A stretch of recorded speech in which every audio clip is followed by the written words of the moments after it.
አንቺ ሰይጣን ሳልቦጫጭቅሽ ከፊት ለፊት ዞር በይልኝ። እኔ እኮ ስናደድ ማረገውን አላውቅም። ቅድም አጉል ቦታ መታወሽ እንዴ? አጉል ቦታ ሳልልሽ ከፊት ለፊት ዞር በይልኝ። አንቺ ማቅድሽ እኛን ከምሩ መለየት ነበር ግን አልተሳካልሽ። ጽዮን የቤቱ አልበቃሽ መሰለኝ አይደለ? ትሰሚኛለሽ? ከኔ ጋር እልብ አትጋቢ ጥሩ ነው እሺ? አንቺ ድሮም ጥሩ ነገር አይወድልሽ እንዴ? ምን ልትሆኚ ነው? ቤት ያጨረስኩት ነው ልጨርሰው።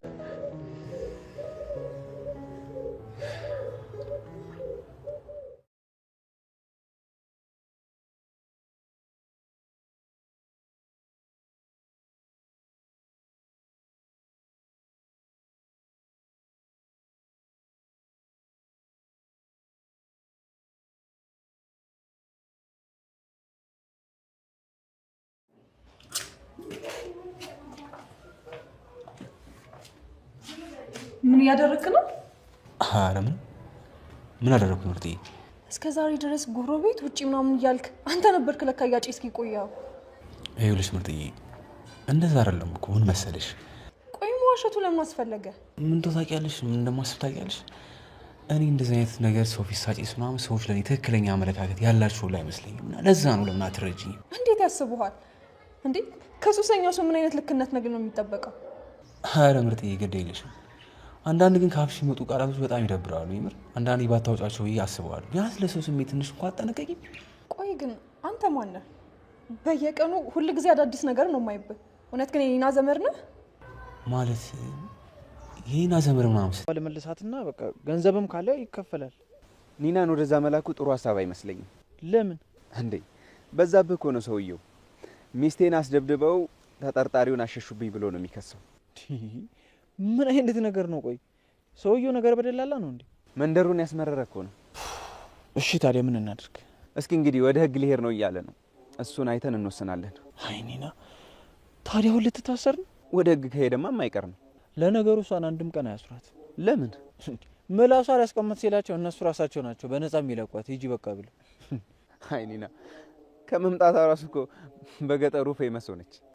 ገና ምን አይተ ትንሽ ከቆየች የቀበሌ አስተዳዳሪ ነው የምትሆነው። አዎ ከመምጣቷ ኢንቨስተር ነኝ ብላ ጀምራው የለ እንዱ ከየት መጣላት? ቆይ እንደዚህ ማለት እሱን እንግዲህ ምን አውቃለሁ። ደግሞ እኮ እንደዛ ማለቷ የካሳውን ገንዘብ ከፍ ያደርገዋል። ምን ማድረግ እንችላለን? አንድ አምጥቶ ጥሎብናል። አዎ እንግዲህ አታስብ፣ ምን እንደሚፈጠር ማየት ነው።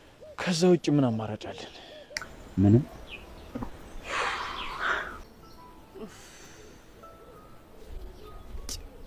ቆይ እስከ መቼ ነው እዚህ ግቢ ውስጥ ብቻዬን እየተንቀሳቀስኩ የምቀመጠው? ይሄኔ እኮ እነሱ ረስተውት ከነ መፈጠሪ ረስተውኛል። ሁሉም የራሳቸውን ህይወት እያኖሩ ነው። እንዳትውጪ ከዚህ ግቢ እንዳትቀሳቀሽ ይሉኛል እንዴ? ምን አይነት ጣጣ ነው እንዴ? ኡፍ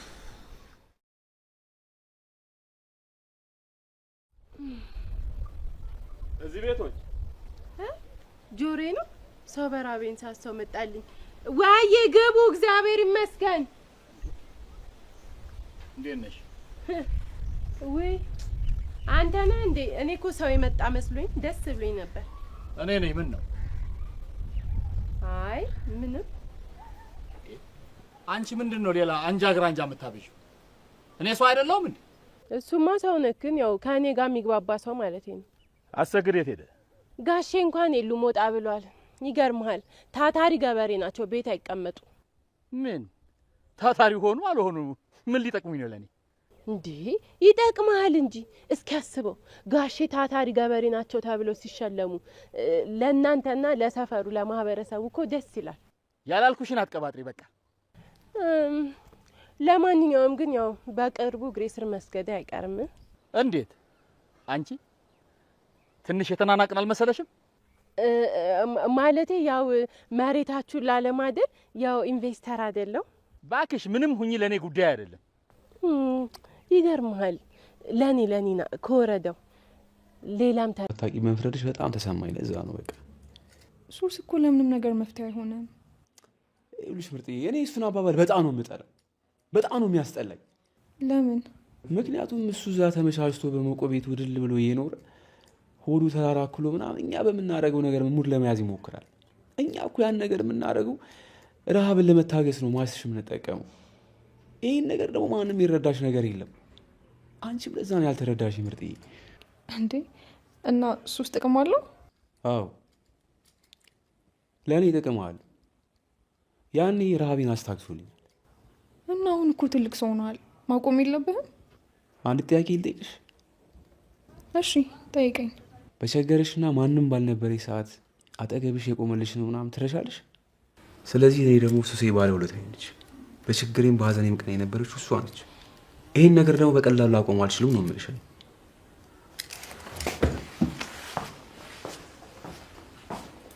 ፈጣሪ ነው የምትይኝ? ከቻልሽ ነው ያለሁበት አካባቢ አትምጪ። ኧረ እባክሽ እንዴት ከመሬት ተነስቶ ምሩን አስባለሽ እባክሽ? ነው ወይስ አንቺ ማረገሽ? ምንድን ነው የማረግዘው? መቼስ ሰው አይሆን ተንኮልና ክፋት ካልሆነ። እንደዚህ ላልሽበት እሱ ይቅር ይበልሽ። እሺ ወዴት ነው? መጸዳጃ ቤት። ቀስ ብለሽ፣ ምሩ ተኝታለች እንዳቀሰቅሻት። ይኸውልሽ ህፃን አይደለሁም፣ ደጋግመሽ ማስታወስ አይጠበቅብሽ።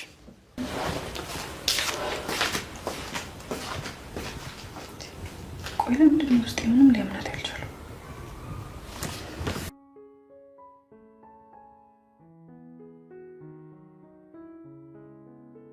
በቃ እኔ ልሂድ። እንዴ ለምን አትቆይም? አይ ልሂድ፣ ጽናትም እየመጣች ነው። አዎ አየኋት። ግን አፍቅራት አላ? ምንድን ነው እንዳላወቀ መጠየቅ? ይሄን ጉዳይ ግን በሰፊው እንወያይበታለን።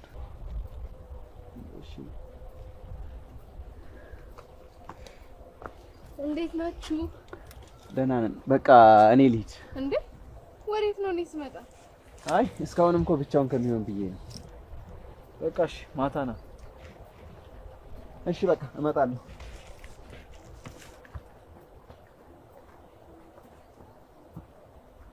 እንዴ የት ሄድሽ? ምን እንዴ እንደዚህ ምስጥ ብለሽ ምንም አላሰብኩም ልትይኝ ነው? ከነቡሬ ጋር ውሎ እንዴት ነበር? አይ ዴቭ ስለነበር ብዙም አላስቸገሩኝም። አይ ጥሩ ነው። አንቺ ብቻ ነሽ አስቸገርሽ። እንዴ እኔ? አዎ ምን አርጌ? የምታስቢውን አልናገርም እያልሽ። አንተን ነው ያሰብኩት። ማለቴ እነቡሬ ያስቸግረውት ከሆነ ብዬ። ስላሰብሽልኝ አመሰግናለሁ። ሳይጠቀሙ የንፋሱን አቅጣጫ እንዲሁም ደግሞ የደመናውን ሁኔታ ብቻ በማየት ይዘንባል አይዘንብም የሚለውን የአየሩን ንብረት በአጠቃላይ በደንብ ያውቃሉ። እውነትም ጥበበኛ ናቸው። ይገርማል። ማውራት ራሱ ከለከለኝ እኮ። ይኸውልህ አባቶቻችን ለምሳሌ እንዴት አድርጌ ላስረዳ መሰለህ? አንድ ተምሬያለሁ የሚል የአየር ንብረት ባለሙያን አምጥተህ ከአንድ ብዙ አመት ከሰራ ገበሬ ጋር ብታስቀምጣቸው ገበሬው በተሻለ ሁኔታ ስለ አየሩ ሁኔታ፣ በምን ሰዓት እንደሚዘንብ፣ ምን አይነት ዝናብ እንደሚዘንብ በደንብ አብራርቶ ይነግራል። ቢያንስ እነሱ በመሳሪያ እየታገዙ ነው የሚናገሩት። ገበሬዎቻችን ግን ያለ ምንም መሳሪያ ነው። ለነገሩ ልክ ነሽ። ሰው ገበሬ ምናምን እያለ ይሳለቃል እንጂ ያለ ገበሬ እኮ ህይወት የለም። ይኸውልህ ከእንግዲህ አላዋቂዎች ገበሬ ተኝቼ ቆየሁ መሰለኝ። አዎ ምሩ ተኝታ ትቆያለች ሂጂ ብያት ነበር፣ ግን እምቢ ብላ ይኸው ተጎልታ ጠበቀች። ሰኒ እኔማ እኮ አለምዬ ሂጂና እያት እንዴት ናት ብላኝ እኮ ነው። እና አንቺን ከምትልክብን በቪዲዮ አትደውልም ነበር? ሰኒ እስኪ የምጠጣው አምጪልኝ። እኔ አመጣልሻለሁ። አዎ አምጪላት። እንደዚህ ስትላላኪ ነው ጥሩ። ቆይ ሰኒ ግን ምን እየሆንሽ ነው? አትያትም እንዴ? እንዴት እንደምታሽቃብጥ ላትወጃት ትችያለሽ፣ ግን ቢያንስ ጥላቻሽን በልክ አድርጊው። ጥላቻዬን በልክ የማደርገው ይቺ ልጅ እዚህ ቤት መምጣት ስታቆም ብቻ ነው። በቃ ቢያንስ ለእኔ ስትይ ስሞትልሽ። በቃ ታያት። እኔ ትቻታለሁ። ድሮስ መች ፈለግኳት። ደንባራ ምሩዬ ይቅርታ። ችግር የለውም።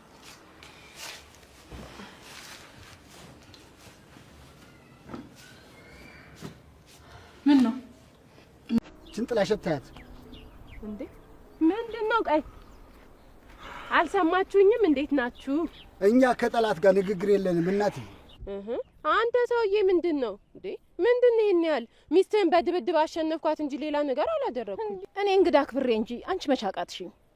እሱን አንቺ አረቂያ ዝም በይ እንዴ። ብርቄ አረቂ ትቀመቅሚያለሽ እንዴ? እንዴ ከተገኘ አሁን ገና ወደድኩሽ። አንቺም ትወደጃለሽ።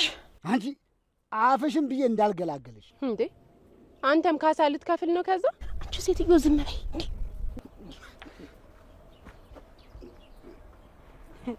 አንቺ እንኳንም ሄደልን ባክሽ፣ ሙድ የገባው ነው። አንቺ እንዴት ነው አረቂዋን ትወጃታለሽ እንዴ?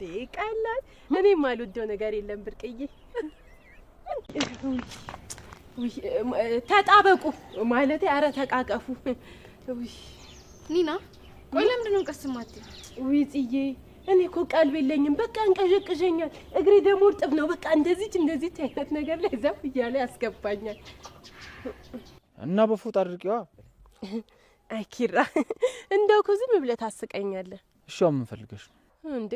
ማለት ወደ ቤት ልገባ ነው እና እዛ ሜዳ ላይ ለዋል። ደግሞ የት ሄደሽ ነው? እኔ እኮ ሁለት ተቃራኒ ሰዎች በጣም ግርም ትሉኛላችሁ።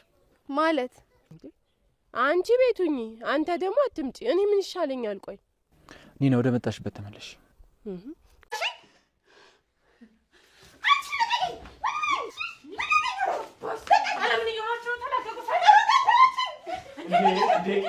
ልጆች አንቺ ጽዮን ስነ ስርዓት ነው። ምን እየሆናችሁ ነው እናንተ? ምንድን ነው እሱ? ልጄን ለሁለት እየደበደባችኋት ነው ማለት ነው?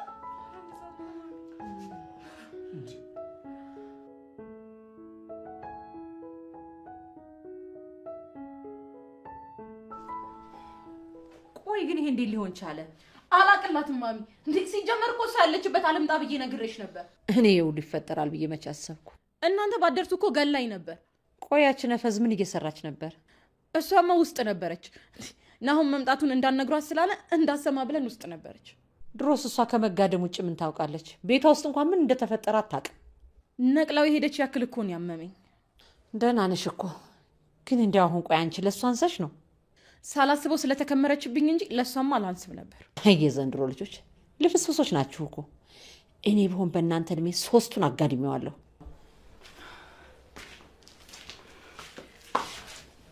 ሲሆን ደህና ነሽ? ያቺ ጎረምሳሽ የታለች? ከጋሼ ጋር ውጭ ናቸው። ልጄ እንደበደባችኋት አይደል? እኔ በምን እንደተጣሉ እንዴት አውቃለሁ? የተጣላ ነውማ በአንቺ ምክንያት ነው። ጦሰኛ። ምክንያቱም ተይውና፣ እንዴት ነው እሷ በሰው ቤት ገብታ የኔ ልጅ ልደበድብ የቻለችው? ቡና ላፍላ እንዴ? በዚህ ሰዓት ቡና ስለተመተው ደስ ብሎሻል እንዴ? ቆይ እንዴት ነው ደስ የሚለኝ? ትሰሚያለሽ? እኛ ይቅርታ ጠይቀንሽ እንኳን ከልባችን ብንመጣ፣ አንቺ ግን ከልብሽ አይደለም ማለት ነው። ደሞ ቂም መያዝ ጥሩ አይደለም። ለዛውም ሁለት ሆነሽ።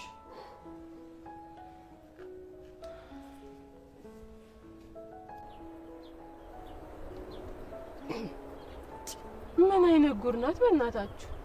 ቆይ እንደዚህ ሰውን አዋክቦ እንደዚህ ጠርቶ ልጆች ልክ አዋክባ ጠርታ እዚህ ጋር ትሬን ትቀራለች እንዴ? ምን አይነት ጉር ናት? ቆይ ኒና ስራ የሌለኝ ነው። ጽናት ክፍል 164 ተለቋል ውዶችዬ። እንግዲህ ጽዮንና ሰኒ ተደባድበዋል ማለት ነው። ናሆሜ ሊመጣ ነው ውዶችዬ። ቪዲዮውን እስከ መጨረሻው እዩት። ሰላም ሰላም፣ ውድና የተከበራችሁ የቻናሌ ቤተሰቦች እንዴት ናችሁ? ያለው እግዚአብሔር ይመስገን ሰላም ነኝ። ሰላማችሁ በክርስቶስ ስም ይብዛ ይበል። ለቻናሌ አዲስ የሆናችሁ ሰብስክራይብ እንዲሁም ደግሞ ላይክ ሸር አድርጉልኝ። ሀሳብ አስተያየት ካላችሁ ደግሞ ኮሜንት ስራ አስቀምጡልኝ ውዶችዬ። ቻናሉን ሰብስክራይብ ስታደርጉ ደግሞ የደወል ምልክት እየተጫናችሁ ቢሆን ይመረጣል። ውዶችዬ ከልብ አመሰግናለሁ። የምታበረታቱ ሁላችሁንም እግዚአብሔር ያከብርልኝ። እንግዲህ ጽናት ዛሬ ክፍል 164 ላይ የተላለፈው እንግዲህ ከነኔና ቤት የነበረው ሰውዬ እንግዲህ ያጫሳ ማጨሱን ማንም አያውቅም ነበር ከኔና ውጭ ማለት ነው። ነገር ግን ኪያ ደርሳበታለች። ውጭ ላይ ግቢው ላይ በማጨስ ቤቱን እየበከለው ሳለ ደርሳበት እንግዲህ ያው ለምን ታጨሳለህ? ለምንስ እንደዚህ ታደርጋለህ? በጉረቤት እያማኘው ወይም ደግሞ በሌላ ሰው እያማኘን ለምን አንተ ማጨስክን ለምን ሳላቅ ምናምን ብላ ያው ጮሃበታለች። እሱም ተናዶ እንደገና ከቤት ገብቶ መጥቶ ይቅርታ ጠይቋታል። ነገር ግን ለምን እንደዚህ ምናምን ብላ እሷም ደግሞ ለምን እንደዚህ ውስጥ ገባህ? ምንስ ብታደርግ እንደዚህ ወደ ሶስት ገባህ ምናምን ብላ ጠይቀዋለች። እሱም ደግሞ ያው እናቱ እሱን አርግዘው አባቷ እንደ ጣላት ወይም ደግሞ እንዳስወጣት ከቤቱ ከዛም ደግሞ እሱ ተወልዶ ካደገ በኋላ ያው ጥለው እንደሞተችና ጎዳና እንዳደገ በዛ ምክንያት ያው ወደዚህ ሱስ እንደገባ ነው እንግዲህ የነገራት ማለት ነው። እሷም ለምን እንደዚህ ትራጋለህ? ይሄ ቁጥሩ አይደለም፣ ለምን እንትን አትለውም፣ አታስወግደውም እንደዚህ አይነት ሱስ ምናምን ብላ ስትለው እንግዲህ እሱ የተረጎመው በሌላ ጉዳይ ነው። ምክንያቱም ጭንቀትሽን፣ ሀዘንሽን የረሳለሽ ወይም ደግሞ ውለታ ያለበትን ወይም ደግሞ ጭንቀትሽን፣ ሀዘንሽን ያስረሳሽን ነገር ትረሽ ሆናለሽ ወይ ነው ብሎ የጠየቃት። ከዛ በኋላ ያው ይሄ ሲጋራ ማጨሴ ደግሞ ለእኔ ጭንቀቴን ሀዘኔን ስለረሳውበት በቃ ለዛ ነው አንዳንድ አማራጭ አድርጌ የወሰድኩት በማለት እንግዲህ መልስ ሰጥቷታል። እሷ ማዝና ዝም ብላለች። እሱም ወጥቶ ተመልሶ ሄዷል ማለት ነው። ውዶችዬ እንግዲህ ናሆም ሊመጣ ያው ምሩ አታውቅም እሱ እንደሚመጣ፣ ነገር ግን ቤተሰቦቿም ያውቃሉ። ሰኒም ታውቃለች። ሰኒ ያው ምሩን አልተለየቻትም፣ አብራት ነው ያለች። እንዲሁም የምሩ አማት እንግዲህ ፉድ እያለች ቡና ልታፈላ ስትል ናሆሜ ደውሎ አጋጣሚ ልመጣ ነው ማዬ፣ በቃ ከቤት መጥቼ ሻወር ወስጄ ምናምን ራሴን ቀይሬ ነገ ተዘጋጅቼ ምናምን እመጣለሁ ወደ እናንተ ቤት ብሎ ሲታይ ሲላት፣ እሷ ደግሞ ለምን እኔ ጋር አትመጣም? እናትህ ጋር ተቀምጬ ለምን ቤትህ ጋር መጀመሪያ ትሄዳለህ? በማለት እንግዲህ ብዙ ተቀይማለች ማለት ነው። እንግዲህ የናሆሚ አባትም ለምን እንደዚህ ታረጊያለሽ? መጀመሪያ ቤቱ ነው ማረፍ ያለበት እንጂ ለምን እኛ ጋር ይመጣል? በማለት እንግዲህ ያው ሚስቱንም ተቆጥቷታል። ከዛም እንግዲህ ቡና እያፈለ የነበረውን አቋርጣ ናሆሜ ሊመጣ ስለሆነው እንግዲህ ወደ ናሆም ቤት ሄደዋል ማለት ነው። ሲሄዱም ደግሞ መንገድ ላይ ያው አኩርፋ ነበረ። ነገር ግን የናሆሚ አባት ደግሞ ለምንድን ነው የምታኮርፊ? ፈታ ዘና ብለሽ ሂጂ እንጂ ለምን ታኮርፊ ያለሽ? በማለት እንግዲህ ተናግሯታል ማለት ነው። ነገር ግን የናሆሜን በቅርብ መምጣት አልፈለገችውም ነበር። ምክንያቱም መጀመሪያ እሱ ሳይመጣ የሆነ ያሰበችው ነገር ነበራት ማለት ነው ከጽዮን ጋር ነገር ግን አልተሳካላቸውም። ናሆሜ በአቋራጭ ስለመጣ ያው አልተሳካላቸውም ማለት ነው። ከዛ አንጻር በጣም ተቆጥታለች። እንግዲህ እንትና ማለት የጽዮን ከነ ምሩ ቤት ነበረች። ነገር ግን ከሰናይት ጋር ምንም ሊግባቡ አልቻሉም። ምክንያቱም ያው የሆነ ነገር እያሰቡ እንዳሉ የሆነ ክፋት እያሰቡ እንዳሉ ለምሩ ያው ሰኒ ስለገባት ሰኒ ገጥለቀት ስትጋተታት ነበረ ማለት ነው። ነገር ግን በስተመጨረሻ የናሆሜ አባት ጋር ሚስቱ ሲገባ ያገኘው ነገር ያው እንግዲህ ሰኒ እና ጽዮን እየተደባደቡ እምሩ ደግሞ እየገለገለች ነበር የደረሱት ማለት ነው። እነሱም ገላግለዋቸው ያው እንግዲህ የምሩ አባት ሰኒን ወደ ውጭ ዟት ይወጥቶ ነበረ። እምሩም ያው ቁጭ ብላ ነበረ፣ እንዲሁም ደግሞ ጽዮን ማለት ነው። ከዛ የምሩ አማትና ጽዮን እንግዲህ እምሩን ሀይ ሲሏት ነበር። ምክንያቱም ያጣላሻቸው አንቺ ነሽ፣ በአንቺ ምክንያት የተጣሉ ደበደባቸዋት እሷን ምናምን እያሉ እንግዲህ እሷን ብዙ ነገር ሲናገሯት ነበር። ቡና ላፍላ ወይ እያለ ስትልም መደብደቤ ደስ ብሎች ነው ወይ እያለ ጽዮን ያው ብዙ ነገር ስትላት ነበር። ከዛም ተመልሳ እምሩ ያው ትንሽ ስለደበራት ወደ ክላስ ስትሄድ እንግዲህ ሰኒ የምሩ አባት ማለት የናሆሚ አባት ለምንድን ነው የተጣላችሁት? በማለት ያው እንግዲህ ነገሩን ጠይቋታል። ነገር ግን ክፋታቸው የሆነ ነገር አስባ እንደሆነ ያው ነግረው ነበረ። ነገር ግን እንዴት ይህን ልታስብ ይቻልሽ? በማለት የናሆሚ አባትም ያው ብዙ ነገር ተነግሯታል። ሰኒም ተቆጣ። በቃ ማንም እንዲናገረኝ አልፈልግም በማለት መታ እንግዲህ ሻንጣዋን ቦርሳዋን ይዛ ወጥታለች። እንግዲህ ምራዊትም ለምንድን ነው እንደዚህ ስሜታዊ የምትሆኝ? ለምን ይቅርታ ሳትጠይቂ ትሄጃለች? በማለት ይዛት ነበረ። ነገር ግን ፈቃደኛ አይደለችም። ሰኒ ተመልሳ ውጭ ላይ እየሄደች እንዳለ እንግዲህ ጽዮን አግኝታታለች ማለት ነው። ጉዶችዬ እንግዲህ ጽናትና ኪራ ያው አሪፍ ጊዜ ላይ ናቸው። እንግዲህ ኒና ደግሞ ትንሽ ቀበጥበጥ ያደረጋታል እንደምታዩት ና ያው እንግዲህ ከበዛብህ ሚስት ጋር ያው አረቄ እየጠጣች ታሳልፋለች ማለት ነው። አቶ በዛብህ ደግሞ በጎን ሊከሳት ተዘጋጅቷል። እንግዲህ እነ ኪራም ያው ኒናን ወደ ሀገሯ ልስደዳት ወደ አዲስ አበባ ልመልሳት እያለ ኪራ ይገኛል ማለት ነው። ነገር ግን ዴብ ደግሞ አትመልሳት፣ እሷን ከመለሳት መልሶ ነው የሚከስህ፣ እንደ ጥፋተኛ መልሶ ነው የሚከስህ፣ ስለዚህ አትስደድ በማለት ያው እንግዲህ ነግሮታል ማለት ነው። ኪራም እንግዲህ አማራጭ ስለሌለው እሺ ብሏል። ውዶችዬ እንግዲህ ኒና የሆነ በዛብህ ሚስት ውሽማ አለና እሱን እንግዲህ አግኝታው ስታወራው ነበረ። ያው እንግዲህ ብዙ ነገር ስለ ውሽማ ምናምን ስታወራበት እንግዲህ በርግጎ ሄዷል። ይቅርታ ስለዚህ ጉዳይ ብዙ ማውራት ስላልፈለኩ ነው ቤተሰብ እንግዲህ ምክንያቱም አስቀምጨዋለሁ ከንትን ላይ ማለት ነው። ያው አዳምጡ ሙሉውን እንግዲህ በርግጎ ሄዷል። ከዛ ኒናም እየሳቀች እንግዲህ ካለችበት ወጥመድ ወጥታለች ማለት ነው ውዶችዬ። በዛብህ እስከ ሚስቱ ደግሞ በስተመጨረሻ አግኝታቸዋለች። አግኝታቸው ግን ያው ስለ አረቄ እያነሳችም የሆነ ነገር ስትላቸው ነበረ። እሷም ደግሞ ዝም በይ እያለች ስተታለት ነበር ማለት ነው። በዛብህም እንደዛ ብሏቸው ጣጥሏቸው ሄደ። ከዛም እንግዲህ ልጅ ልከው አረቄ ሊያስመጡ አስበው ተዘጋጅተው እየጠበቁ ነበር ማለት ነው ልጁ እስኪመጣ። ምክንያቱም አረቄ አምጥተው ሜዳ ላይ ሊጠጡ ማለት ነው። ምክንያቱም ኒና ደግሞ ወደ ከተማ ሄዳ መጠጣት አልፈለገችም ማለት ነው ውዶችዬ። እንግዲህ በዛብህ ጓደኛውን ሚስቱ ውሽማው እንደሆነ አያውቅም። ነገር ግን ስትሄድ ስትመጣ የሚከታተላታል፣ ትክብ ላያታል ምናምን። እሱ ደግሞ ለምንድን ነው የምታያት እያለም ይጠናቆረዋል ማለት ነው። ነገር ግን ስለሁለታቸው ግንኙነት ምንም አያውቅም ማለት ነው። እንግዲህ አንዳንድ ጓደኛ ደግሞ ከባድ ነው። ያው በነገራችን ላይ ብዙ ትምህርት እንዳለው አትዘንጉ። ምክንያቱም አንዳንዴ ለኔ ያላችሁ ሰው ጓደኛ ያላችሁ ሰው እንግዲህ ሚስታችሁን ወይም ደግሞ ባላችሁን ሊያባልግባችሁ እንደሚችል እያሰባችሁት ማለት ነው። ውድና የተከበራችሁ የቻይል ቤተሰቦች እንግዲህ ሰኒ በስተመጨረሻ ውጭ ላይ ስትወጣ ጽዮን ተከታትላ ወታታለች ማለት ነው። ሰኒ መንገድ ላይ በጣም ተጨናንቃ ስለነበረ ውስጧን እንደዚህ እየተንጨረጨረች ነው ነበር ማለት ነው። ከዛም አልፋ የሆነ ነገር ስትላት ጽዮን ከዛ ተመልሳ አንቺ ከቤት የቀረኝን ልክ እዚህ ላይ እንዳልወጣብሽ ውጭልኝ ሂጂልኝ እያለችም እንግዲህ ስትጮህባት ነበር። ነገር ግን ጽዮንም ፈርታ አልሸሸችም። ከዛ በስተመጨረሻ የእውነቷን ስትንጨረጨርባት እንግዲህ ሩጣ ሄዳለች ጽዮን ማለት ነው። እያባረረቻት ነበረ። ለማንኛውም ውድና የተከበራችሁ የቻናል ቤተሰቦች መልካም ምሽት ተመኘሁላችሁ።